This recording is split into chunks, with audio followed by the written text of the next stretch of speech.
afternoon. It's time to talk about another Roger Moore James Bond film.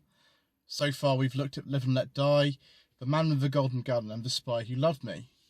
I'm going to skip out Moonraker because there aren't that many cars in it and they're not really as interesting as a lot of the other films. It's a good film, Moonraker. It's not one of my favourites in the Bond series. There are some very good action sequences in it, but they take place in boats and not in cars. So we'll go on to For Your Eyes Only, which actually was designed to be the next James Bond film after The Spy Who Loved Me. And in many ways, it's similar to that film. And after you've seen the title sequence or just a little black card, depending on what the copyright varies on YouTube, I'm going to say that I can or can't do.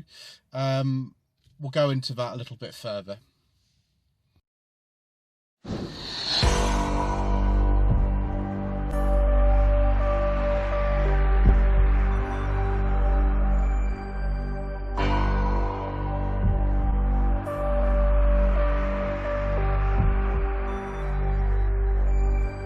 For your eyes only can see me through the night. For your eyes only, I never need to hide. You can see so much in me that's new.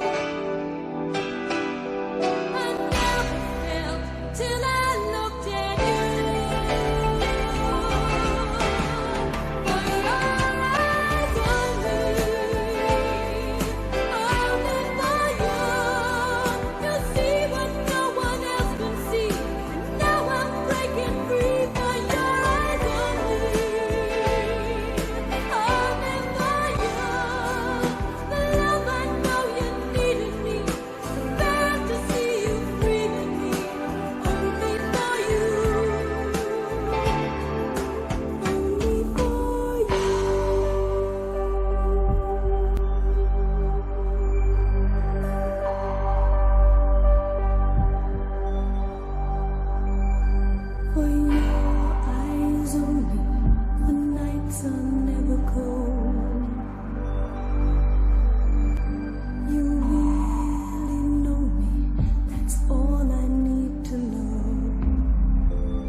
So, hopefully you did see the title sequence For Your Eyes Only there. If you didn't, then I apologise. YouTube would have blocked it, which is just one of these things. But For Your Eyes Only was filmed in 1981 and released in 1981. It was originally designed to have a new actor in the role of James Bond. That's why you see at the beginning of the film him going to a graveyard in Buckinghamshire, and a direct link to On Her Majesty's Secret Service, where you see Tracy's grave. I'm sure Diana Rigg would have been flattered to see that actually the filmmakers believe her character was a lot younger than she actually was, but never mind. And it starts with a fantastic action sequence going around East London and the Beckton Gasworks. You see a character who looks suspiciously like the Telly Savalas iteration of Stavro Blofeld being dumped down a chimney. And that's really them, giving a I suppose, a middle finger to Kevin McClory, who still owned the rights to Thunderball and Stavro Blofeld, and was the instigator of so many lawsuits over the years. It was ridiculous. But after that, Roger Moore was still James Bond, and at this point he was doing a film-by-film sort of contract for each of the ones he was doing. I think For Your Eyes Only is one of his better films, and it is one of my favourites of the whole series, probably. It stars him as James Bond. It has Carol or Caroline Bouquet, I can never remember which one of those it is. I think she used both names. A French actress as Melina Havelock. Not Bernard Lee as M. Instead it's James Villiers as Bill Tanner as Chief of Staff, because Bernard Lee actually died just before they were going to make For Your Eyes Only, so out of respect I didn't recast the role until 1983. We have Desmond Llewellyn as Q, of course, Lois Maxwell as Miss Moneypenny, Chaim Topol, very wonderful Israeli actor, as Columbo, who is absolutely brilliant, one of probably the best things about the film. Then we have Julian Glover, who again was a huge part of the Avengers in the 1960s. So he appeared, I think, in 4 different Avengers episodes as different characters. But he is now much more of a stage actor than a film and television actor, and he's okay. He's the main villain, Christatos, although at the beginning you don't know he is the villain. I shouldn't have given it away, should I? But I'm sure most of you have seen this film anyway. And Lynn Holly Johnson as BB, who's a very annoying, very annoying American champion ice skater, and Roger Moore has to actually turn down hopping into bed with this young lady because she's too young for him. It's implied actually that she might even be under 18 at various stages, so it's a little bit creepy with this lady who's maybe 17 years old, who's kind of in love with a man who he's now approaching his mid-50s, Roger Moore, at this stage. Yeah. Anyway, then we've got Michael Gothard, who was in a Randall Huckrock episode called When the Spirit Moves You, as Leopold Emilio Locke, who's the main henchman in the film. He's very creepy, very creepy person. The main plot of the episode revolves around the fact that a spy ship called the St. George's has been sunk in the Ionian Sea by a mine, and there's a submarine. What on earth is it used? It's a missile. It's a missile kind of console thing. It's not really important, particularly what it does. It's just there in the ship, and when the ship goes down, it's the mine is an accident anyway. It's not put there particularly by anybody deliberately, I don't think. It just happens to be there. The crew of the St. George's failed to detonate the mine, and so to detonate the ATAC transmitter, and so they have to recover it. Bond is given the job of having to liaise with the daughter of Sir Timothy Havelock, who is killed by a Cuban hitman, Hector Gonzalez, after being charged with salvaging the ATAC. Yes, that's the way around it. It's a bit complicated, all this stuff. You don't really need to know a lot of this stuff. Bond finds Hector Gonzalez, who gets shot by Melina, and then for some reason has to go to Cortina in the Italian Alps. I can't even remember why he has to go there, but he has to for some reason.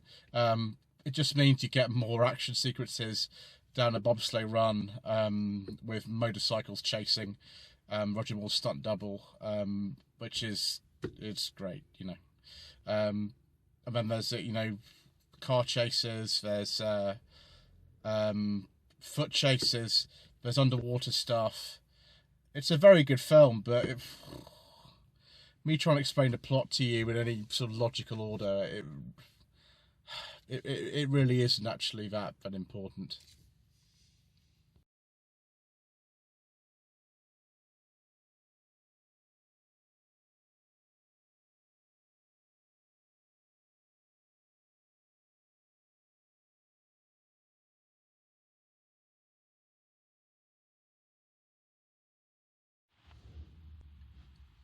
So the cars in For Your Eyes Only are a bit different from some of the other Bond films we've been looking at. There's actually a number of them this time.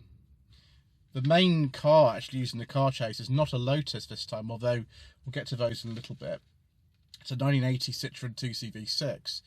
Citroën supplied these cars to the production, and they equipped them with Citroën GS flat 4 engines of about 1 litre as opposed to 600 cc's in order to give them a better chance of getting away from the Peugeot 504s that you see.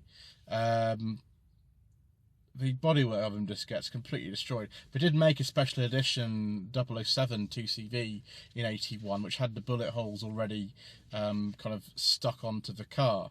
I saw one of those actually last year at the London Classic Car Show. No, sorry, it wasn't last year. It was... Yes, it was last year. Sorry, yes, it was last year. 2019, one of the first ever viral videos on my channel. And I'll link to that below where you can actually see a special edition 007 2CV. Yes, the Lotus he's going to use in a chase actually gets blown up, so he has to use a 2CV and some fancy driving, which of course he's Bond, and so he can drive very well. Car chase, of course, choreographed by Romy Julien. Why not? Another action sequence involving cars is on the beach down in Corfu. I've been to actually some of the locations used in For Your Eyes Only, funnily enough, in Corfu, which is wonderful. The casino that's actually in For Your Eyes Only is somewhere where I've actually been. It's beautiful there. Corfu's definitely worth a visit, whether you're a Bond fan or not. But on the beach in Corfu, Bond is attacked by Leopold Emilio Locke and some other henchmen who are driving 1977 GP Super Buggy 3s, which are some fiberglass kit cars based on Beetles. And unfortunately, Pierce Brosnan's wife at the time, she's a bit older than him, a lady called Cassandra Harris, who's playing the Countess Liesel, who pretends to be Austrian but is in fact from Liverpool. Anyway, she gets killed, and Bond is not very happy, as you can imagine. To get back into the Lotus Esprit, there were 2 Lotus Esprit turbos used in the production, both with very similar number plates. One of them, in the continuity of the film anyway, gets blown up.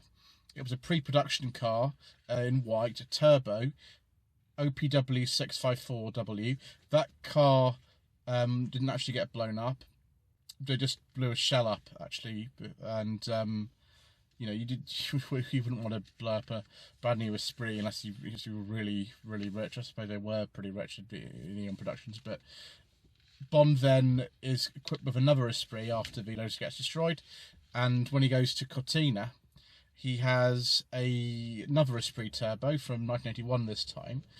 It's OPW 678W, and this car was repainted in a sort of bronze colour, very 80s colour, to look better on film because the white against the snow wouldn't have stood out as much. Leopold Emilio Locke's main car is a 1973 Mercedes-Benz S-Class W116 shape. There's a lot of debate in the community how many cars they used, because one of them gets completely destroyed by being thrown off a cliff, and what models they are. They look to me like they're the standard ones, which would be 280, 280 SE, but at one point you see a badge saying 450 SEL, I think. I think possibly they used a close-up for just that particular shot. I don't think maybe the car you see going off a cliff is a 450. It's a bit expensive. Anyway, those are from 73. Very, very good sequence where he chases a Mercedes up the hill and sort of runs up on front of stairs with a gun. Very, very good. The cars actually that chasing the 2CV are two Peugeot 405s. One's a pre, one's a post facelift because they have different door handles on them. They're both GLs. One's probably a 72 model, thereabouts. One's a 75. They both get very destroyed in a wonderful sequence, which supposedly set in Spain, but actually was filmed in Corfu. Again, beautiful, beautiful location.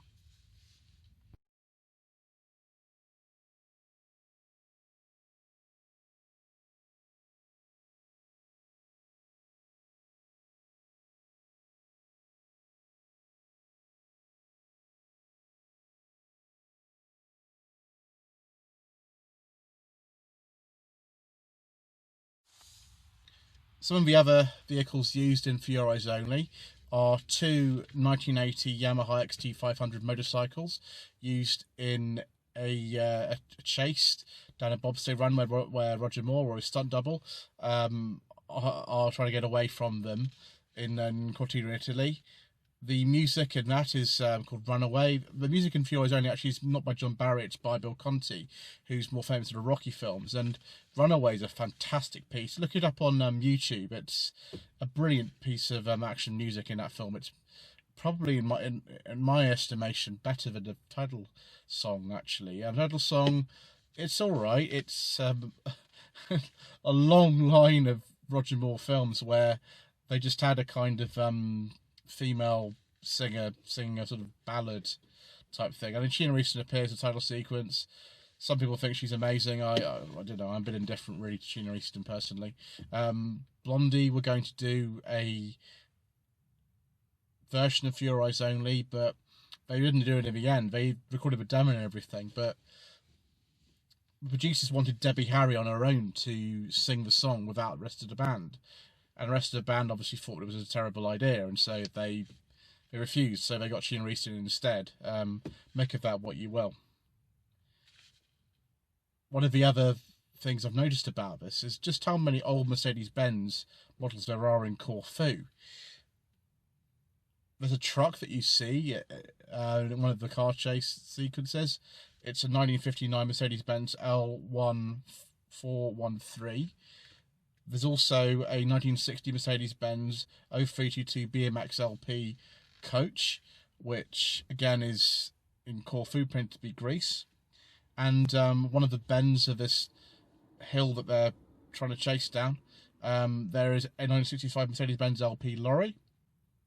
It's amazing just how many Mercedes-Benz models get into a Bond film, even if Mercedes-Benz has never done any product placement for any Bond films. The car that Leopold Emilio Lott uses in Cortina is not seen very much, but it's a 1974 Mercedes-Benz 200D with side markers for the Italian market, W115 model. It's not black, it's kind of like a sort of burgundy colour, I think. Countess Liesel, or whatever her real name is, I can't remember if she gives her real name in the film, actually. Her chauffeur drives her in a 1969 Rolls-Royce Silver Shadow 1 long wheelbase, which Bond also is able to travel in. Actually, no, it's not her chauffeur, it's Chris Sarter's chauffeur, actually, who actually drives her. I must get my facts right, otherwise I'll be killed. One of the funny things in For Your Eyes Only, what I've always found, is there is a sequence on an ice rink in Cortina, and Bond faces off some ice hockey players. I've never worked out why that is. I mean, it's a Bond film, but they all have to make sense. But he gets on the little Zamboni. I don't know what they call it. It's a machine that sweeps the ice and makes it nice and flat. And he gets on his Zamboni and he manages to dispose of all the ice hockey players, which is pretty good. The Zamboni, very complex, interesting piece of equipment. There's a very good video on YouTube. I can't remember what channel it is. It might be Carfex or something like that, which looks at the Zamboni and looks at how intricately they're made. But anyway, that's probably one of the starring appearances of a Zamboni in a film.